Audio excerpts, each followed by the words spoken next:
What you're about to hear is my conversation with civic entrepreneur Nick Troiano. After working in policy and kind of running up against the wall, Nick decided to run for Congress in his home state of Pennsylvania as an independent. And in that process came to the realization that there might be a bigger issue in the sense that to make progress in America, maybe we have to look at the way we're handling the elections themselves. Welcome back to the Nick Hilera Show. Well, in sort of prep for this, as I read the book, what's fascinating is that most people that I spoke to understood the distorted incentive system that you mentioned with primaries, but they didn't make the connection to like the consequences of it, which I think is important. And I'm glad that you're doing the work you're doing because there are consequences to it.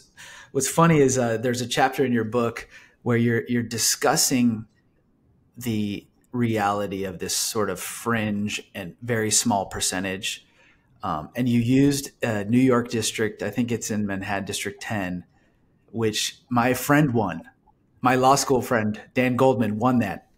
But he won with a very small percentage, right? Like 6% or something. He won that primary. And then because it's a blue gerrymandered district, he just walked into Congress.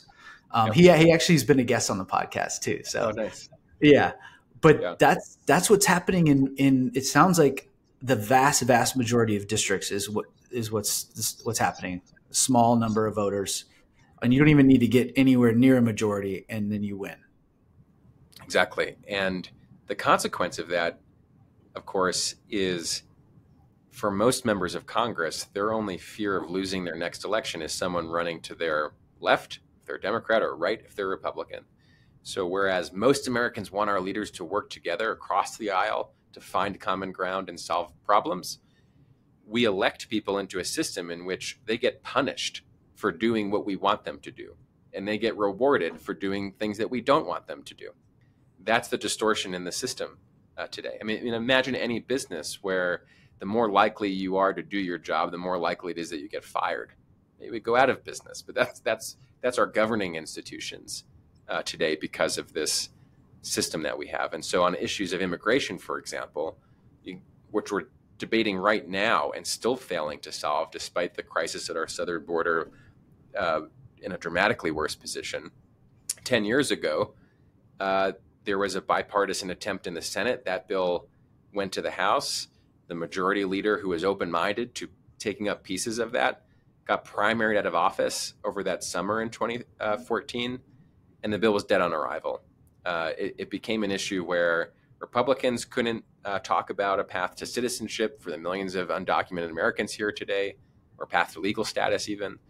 And Democrats couldn't work with Republicans on border security. I mean, by the time that you get to 2018, we are having a debate of bumper stickers, build the wall versus abolish ICE. And so if that's the debate the country's having, we're never going to be able to solve these issues. And the challenge with that is that these problems are getting worse over time, not just on immigration, but you think about the time we're losing on climate or the time we're losing on the budget. The Congressional Budget Office came out yesterday and said, we're now spending more money on interest payments on our national debt than we are on national defense. Think about that. That's the trajectory that we're going if we're not able to tackle these problems, and we're not able to do it because no matter who is in office, they are facing the same set of incentives. Yeah. And you used a phrase in that answer, to get primaried. What does it mean to get primaried? Yeah, primaries used to be a noun. And then 20 years ago, it really became a verb, which is when party activists or special interest groups will weaponize the primary process to challenge an incumbent member of Congress by running a candidate to their ideological extreme and kicking them out of office basically at the primary level before most voters get to decide in the November general election. And the rise of these ideological primary challenges has risen dramatically. The first few that made headlines about 20 years ago was Joe Lieberman, a moderate Democrat, or Arlen Specter, a moderate Republican, who got chased out of their parties essentially. And that has only grown with the Tea Party, with Justice Democrats, with the MAGA movement now, where you can see people look at the last election. Kurt Schrader in Oregon, a Democrat, Congressman McKinley in West Virginia, these two members supported the bipartisan infrastructure bill. They worked to find a compromise on an issue that was important for the country. Both of them got challenged and lost to someone running against that issue, saying that they shouldn't have done that, shouldn't have betrayed their constituents and worked, with the other party to do it. That's the consequence. That's what primary means.